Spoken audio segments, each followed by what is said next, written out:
ભગવાન કૃષ્ણ, બલરામ અને સુદામા ગુરુ શાંતિપની આશ્રમ ઉજ્જૈન ખાતે, હાલનું ઉજ્જૈન, એમાં શિક્ષા દીક્ષા ગ્રહણ કરે છે. ગુરુ માતા ભગવાન કૃષ્ણને એના લાડલા દીકરાની જેમ રાખે છે.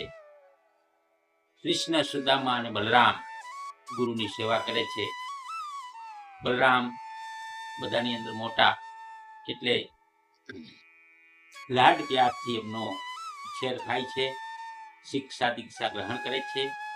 ગુરુ શાંતિપની એમને સંપૂર્ણ રીતે આ સંસારની તમામ જે વિદ્યાઓ છે, કલાઓ છે, એની અંદર નિપુણ બનાવે છે. એક વખત શાંતિપની ગુરુએ કૃષ્ણ અને સુદામાને જંગલની અંદર લાકડા લેવા માટે મોકલ્યા. ગુરુ માતા વિલાપ કરે છે. આખો દિવસ થયો, અંધારું થયું, આકાશની અંદર ઘનઘોર વાદળો છવાયા, મેઘ ગર્જના થાય છે, વીજળીના ચમકારા થાય છે. કૃષ્ણ અને સુદામા જંગલની અંદર ચાલતા ચાલતા ચાલતા લાકડા ગોતવા માટે નીકળી પડે છે. પરંતુ અંધારું થાય છે. હવે જતી વખતે ગુરુ માતાએ સુદામા અને કૃષ્ણને એક તંદૂરની પોટલી આપેલી. સુદામા દરિદ્ર બ્રાહ્મણ, એમણે કૃષ્ણને કીધું કે લાય, હું મારી પાસે રાખું છું, પછી આપણે બંને ત્યાં ખાઈશું. એટલે સુદામાએ પોટલી પોતાના પાસે રાખેલી. હવે ઘનઘોર વાદળો છવાયા, અંધારું થયું અને વરસાદ ચારે બાજુથી વરસે છે અને ક્યાંય પણ દેખાતું નથી. એટલે કૃષ્ણ અને સુદામા એવું નક્કી કરે છે કે એક એક ઝાડ ઉપર આપણે ચડી જઈએ, જેથી કરીને જંગલી પ્રાણીઓથી પણ આપણે બચી શકીએ અને વરસાદથી પણ આપણને રાહત મળે. એટલે કૃષ્ણ અને સુદામા છે એ સામસામેના ઝાડ ઉપર બંને બેઠા છે.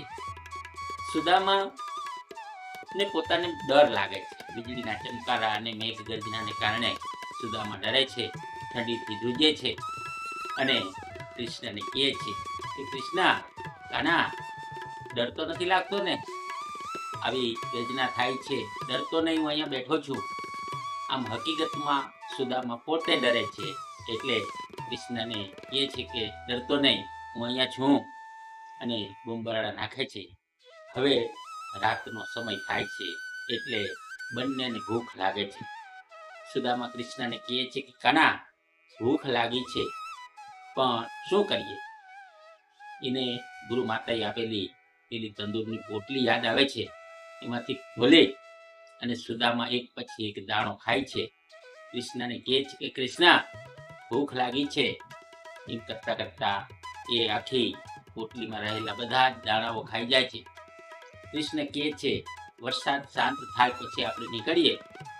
ત્યાં સુદામા બધી તંદૂરની પોટલી ખાઈ જાય છે. કૃષ્ણ સામેના ઝાડ ઉપર બેઠા છે. સવાર થાય છે, વરસાદ શાંત થાય છે અને સૂર્યોદય થતાની સાથે કૃષ્ણ અને સુદામા બંને લાકડાનો ભારો લઈ અને ગુરુ આશ્રમમાં પહોંચે છે. ત્યાં સીધા જ સુદામા છે એ ગુરુ શાંતિપની જ્યારે પૂજા અર્ચના કરે છે ત્યારે એની કુટિયાની અંદર જાય છે અને એની પાસે જાય અને ઉદાસ થઈને ઉભા રહીએ છે. તો શાંતિપની ગુરુ એમને પૂછે છે, કેમ ઉદાસ છો? મારો શિષ્ય ઉદાસ કેમ છે? તો સુદામા કહે છે શાંતિપનીને, ગુરુને, કે ગુરુ, મારાથી મોટી ભૂલ થઈ છે. તો કે શું? તો કે ગુરુ માતાએ આપેલી, અમને બંનેને, કૃષ્ણ અને સુદામા મને આપેલી એક પોટલી હું એકલો ખાઈ ગયો. જંગલની અંદર મને ભૂખ લાગી, વરસાદ ચાલુ હતો, એટલે કૃષ્ણને મેં આપી નહીં અને હું એકલો જ ખાઈ ગયો. ત્યારે ગુરુ શાંતિપની સુદામાને કહે છે કે ખૂબ મોટી ભૂલ કરી છે, દરિદ્રતાને આમંત્રણ આપ્યું છે, હવે ભૂલનું પ્રાયશ્ચિત કર. અને ત્યાં કૃષ્ણ અને સુદામા જાય છે. ગુરુ માતા એની બંનેની આતુરતાપૂર્વક રાહ જુએ છે. આખી રાત ઊંઘા નથી કે કૃષ્ણ અને સુદામાનું શું થયું હશે. અને ત્યારે બલદેવે રાતે કીધેલું બલરામે કે માતા, તમે એની ચિંતા કરો ને, એ આખા જગતની ચિંતા કરે છે. જ્યારે અમારા ગોકુળની અંદર આ રીતે મેઘ વર્ષા થઈ અને આખું ગોકુળ ગામના લોકો બધા ત્રાહિમામ થયા, ત્યારે એ કાનાએ પોતાની ટચરી આંગળી ઉપર ગિરિધર પર્વતને ઉચકેલો અને આખું ગામ છે અમારું એ પર્વતની નીચે સુરક્ષિત થયેલું. એટલે માતા, તમે કૃષ્ણની ચિંતા નહીં કરો, એને કોઈ પણ આપત્તિ આવી જ ન શકે.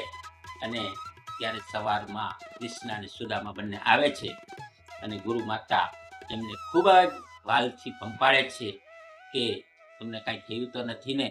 આટલી રાત થઈ, આખી રાત મને ઊંઘ ના આવી, મારા કાનાને, મારા કૃષ્ણને શું થયું હશે, કેમ આવ્યાની હજુ? અને ત્યાર પછી આ રીતે સાંદીપની આશ્રમની અંદર કૃષ્ણ અને સુદામા અને બલરામ પોતે શિક્ષા દીક્ષા ગ્રહણ કરે છે.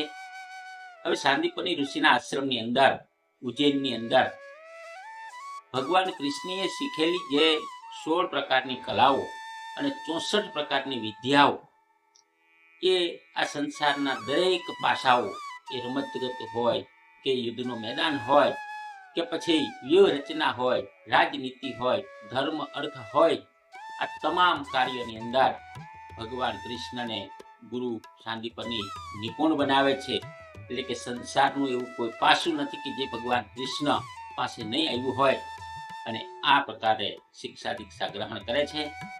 હવે સામી બાજુ હસ્તિનાપુરની અંદર પણ પાંડુ રાજાના મૃત્યુ પછી કુંતી પોતાના 5 પુત્રો સહદેવ, નકુલ, અર્જુન, ભીમ અને યુધિષ્ઠિર એને લઈ હસ્તિનાપુરની અંદર આવે છે. એમનું સ્વાગત કરવામાં આવે છે.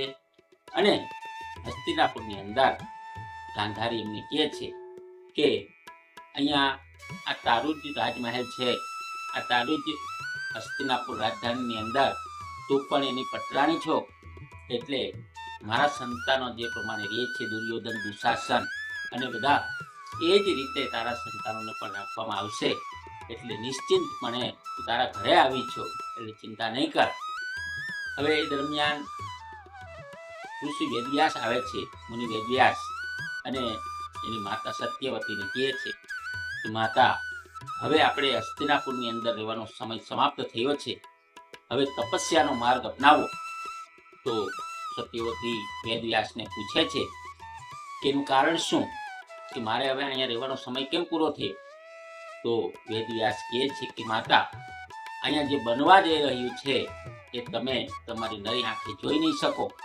અને એને કારણે હું તમને વિનંતી કરું છું કે મારી સાથે તપસ્યાના માર્ગ માટે ચાલો. એટલે અંબાલિકા અને અંબિકા ને પણ સાથે લો.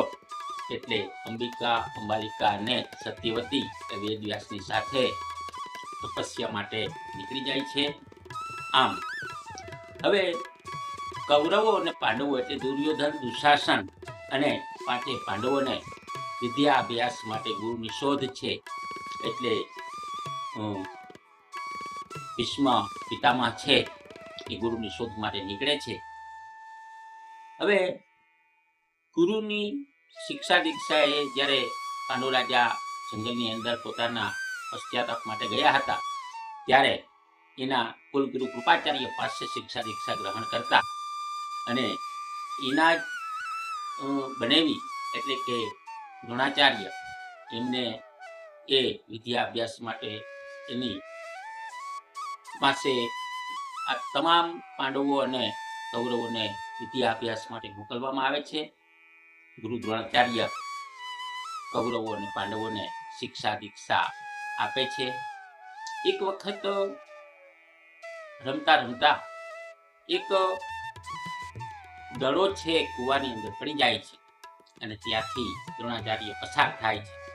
તો બાળકોને કૂવા પાસે જોઈને દ્રોણાચાર્ય કહે છે કે શું થયું બાળકો?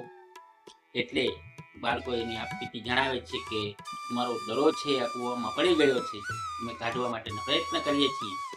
અને ત્યારે ગુરુ દ્રોણાચાર્ય કહે છે કે લાકડી કાપી લાવો અને 2-3 લાકડી કાપી લાય અને લાકડીને જોડી અને દ્રોણાચાર્ય છેદડો એને બહાર કાઢી આપે છે. આ વાત તો અર્જુન અને બધા કૌરવો અને પાંડવો બધા જ છોકરાઓ છે એ ભીષ્મ પિતામહને વાત કરે છે અને એ રીતે આ ગુરુ ધારણ કરે છે. હવે વિદ્યા અભ્યાસ દરમિયાન અલગ અલગ પ્રકારની કસોટીઓ, પરીક્ષાઓ ગુરુ દ્રોણાચાર્ય તમામ શિષ્યોને લે છે. એક વખત એ જંગલની અંદર તમામ વિદ્યાર્થીઓને શિષ્યોને લઈ ગયા. એક વૃક્ષ પાસે જઈ અને એમને ઉભા રાખ્યા. એક પછી એક તમામ શિષ્યોને એમણે પૂછ્યું કે આ સામેના વૃક્ષની અંદર તમને શું દેખાય છે? અલગ અલગ શિષ્યોના અલગ અલગ જવાબ હતા.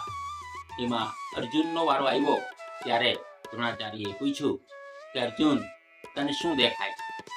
અને ત્યારે અર્જુને કીધું, હે ગુરુ, મને આ ઝાડની અંદર એક પક્ષી દેખાય છે અને એ પક્ષીની આંખ દેખાય છે. ત્યારે ગુરુએ કીધું, તો ચલાવ બાણ અને પક્ષીની આંખ વીંધી દે. અને ત્યારે અર્જુને બાણ ચલાવી પક્ષીની આંખ વીંધી દીધી. ત્યારે ગુરુ દ્રોણાચાર્ય કહે છે કે અર્જુન મારો પ્રિય શિષ્ય છે, કારણ કે તમને જે તમારું લક્ષ્ય દેખાતું હોય તો જ તમે લક્ષ્યની પ્રાપ્તિ કરી શકો. અને આ રીતે દ્રોણાચાર્ય છે અર્જુનને પોતાનો પ્રિય શિષ્ય માની અને વિદ્યા અભ્યાસ કરાવે છે. અને અર્જુન પોતે પણ તમામ પ્રકારની વિદ્યાઓમાં નિપુણ બનવા માટે જાગૃત છે. ગુરુને હર વખતે પ્રશ્ન કરી અને એ પ્રશ્નનું સોલ્યુશન ગુરુ દ્રોણાચાર્ય પાસે માગે છે.